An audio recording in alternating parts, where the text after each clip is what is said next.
ไปน้องบันนี้น้องเลยเป็นแบบผมมาลองเสียงมันมาลองเสียงเดียว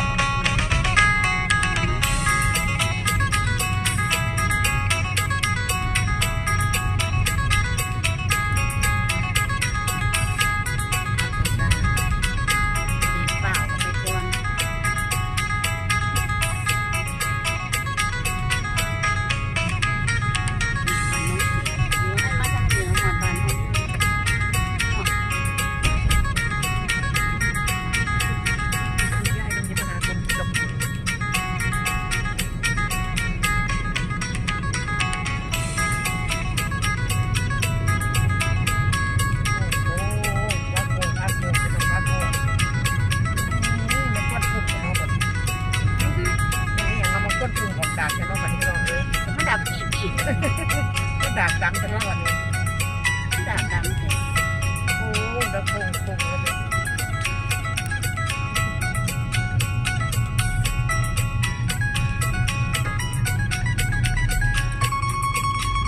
โอ้ยน้องคนคุมดากดำจะน้องน้อง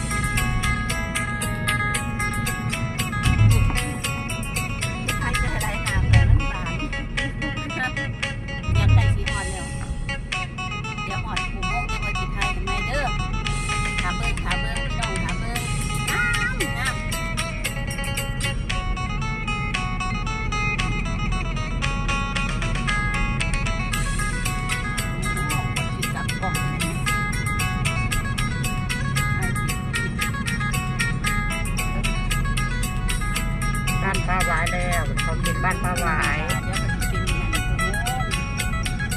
หลอดอยู่ด้วย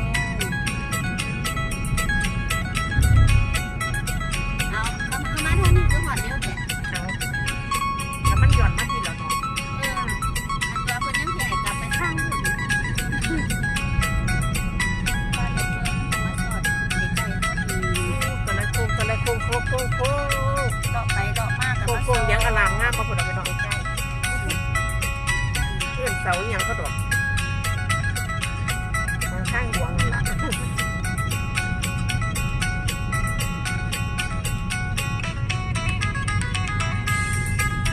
จะโค้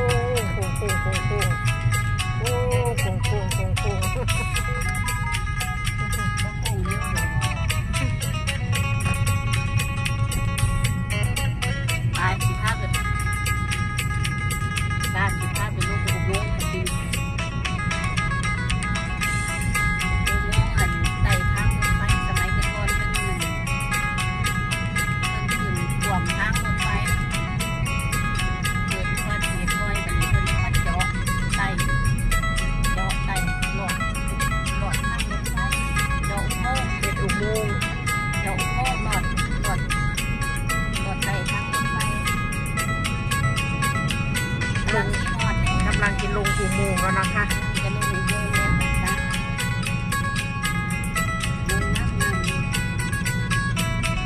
ลงแล้วลงอุโมงค์แล้วค่อยๆไปนะค่อยๆไปนะค่อยๆไปเนาะลงแล้วลงอุโมงค์แล้วเนาะ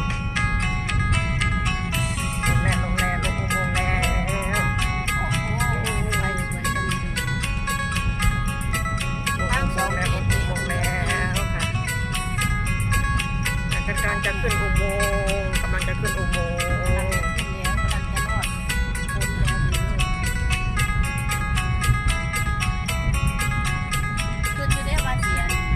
รับลงข้างในที่หนึ่งแล้วก็ได้ที่ว่าจากแล้วอุโมงค์แล้วอุโมงค์บ้านป่าหวาย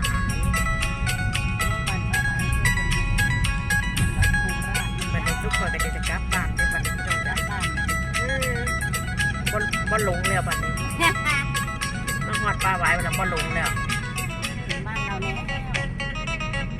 โค้งเด็กโค้ง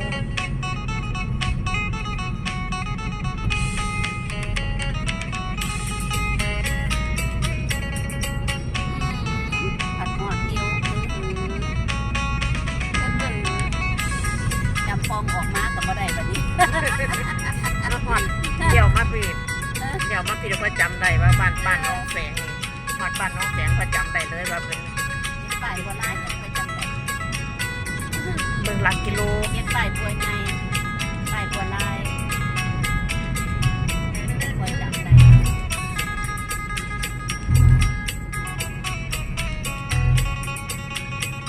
โค้ง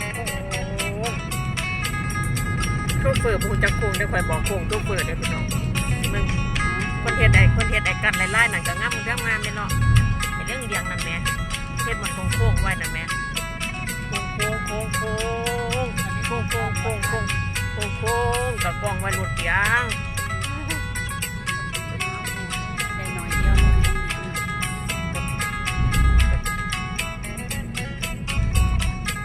ที่กินเหมือนเลี้ยงแล้วล่ะวะ แต่ละทุกคน มีอยู่บ่วัดป่าธรรมชาติศูนย์ปฏิบัติธรรมวัดป่าธรรมชาตินะคะ น้องปลื้ม นี่ศูนย์ปฏิบัติธรรมวัดป่าธรรมชาติ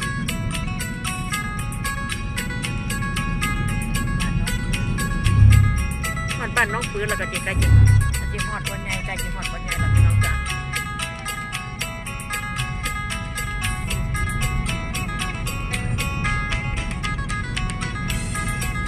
ออกมาทางโรงพยาบาล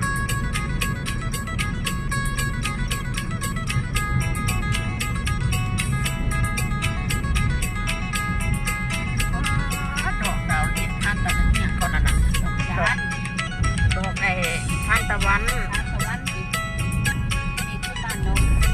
นี่วัดน้องปืนแล้วค่ะนี่คือบ้านน้องปืน อายุ10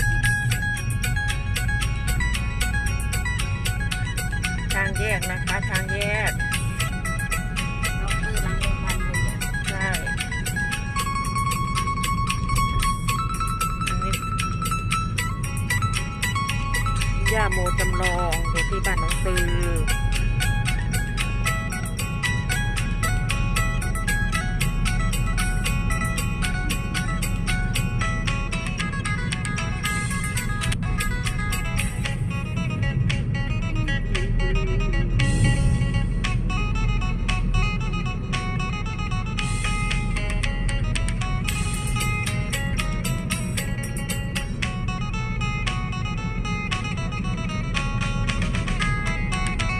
ถ้าเราไปทางนู้นยังไม่มาท่านหอดเลยเนาะถ้าเขาไปทางสีดามาท่านหอดเลยเนาะ ก็ดีแล้ว อันนี้มาใกล้เลย มันย้อนลงไปจ้ะนี่เขาหย่อนมาทั้งที่นี่ หย่อนมาทางเขา ที่เขาขับรถมาน่ะนะมาพัดตะโพกมาเนี่ยมันหย่อนมาทั้งที่เลยหย่อนมาทั้งตัวไงเนาะ เราจะพี่น้องจ้าคลิปนี้ไว้ตอนนี้เราจะพี่น้องจ้ามันชมบรรยากาศท่องวิวทิวทัศน์มันมองข้างทางแล้วคลิปนี้ขอจบลงแค่นี้ละจ้าขอบคุณเพื่อนๆขอบคุณทุกท่านที่เข้ามารับชมเข้ามาแล้วอย่าลืมกดไลค์กด Subscribe ให้ในเด้อค่ะบ๊ายบายแล้วเจอกันที่ใหม่ค่ะ